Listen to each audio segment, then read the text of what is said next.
এই স্ক্রাবটা ব্যবহার করবেন না। যদি ব্যবহার করে ফেলেন ভুলও কিন্তু স্কিন সাদা হয়ে যাবে। সো আমি আজকে ব্যবহারের নিয়মটা আমি একদম শুরুতেই দিচ্ছি। জাস্ট অল্প একটু নিয়ে নেবেন। এটা অনেক পরিমাণে আছে। জাস্ট সাথে অল্প একটু লেবু নিয়ে যায়, একটু জাস্ট লেবু নেবেন। এটা হচ্ছে রেজাল্টের ভালোর জন্য। সো যদি কারো বাসায় লেবু না থাকে সমস্যা নেই, চাইলে আপনার পানিটা হচ্ছে ইউজ করতে পারবেন। সুন্দর করে জাস্ট সুন্দর করে এখন হচ্ছে এটাকে মিক্সিং করবেন। একদম লেবুর মাধ্যমে এটাকে মিক্সিং করবেন। ভাই এটা এত বেশি ব্রাইট করে, এত বেশি ফর্সা করে। এটা অরিজিনাল থাইল্যান্ডেরটা পাবেন হচ্ছে আমার কাছে। সো আমার কাছে কোনো লোকাল প্রোডাক্ট আপনারা পাবেন না, বিকজ 7 বছর কিন্তু অরিজিনাল প্রোডাক্ট আপনাদেরকে দিয়ে যাচ্ছি। অ্যান্ড রেজাল্ট তো আলহামদুলিল্লাহ, আমরা স্কিন টোন দেখেই বুঝতে পারতেছেন।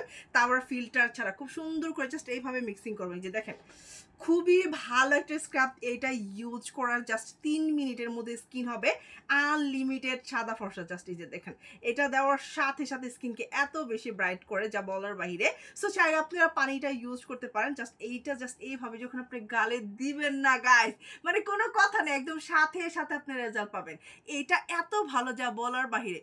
এটা স্কিনকে একদম দুধের মতো ফর্সা করবে। ফেসের যত ব্রণ, কালো দাগ, স্পট, মেস্তা সব দূর করে স্কিনটাকে একদম সাদা করবে। রেজাল্ট মাত্র 3 মিনিটে।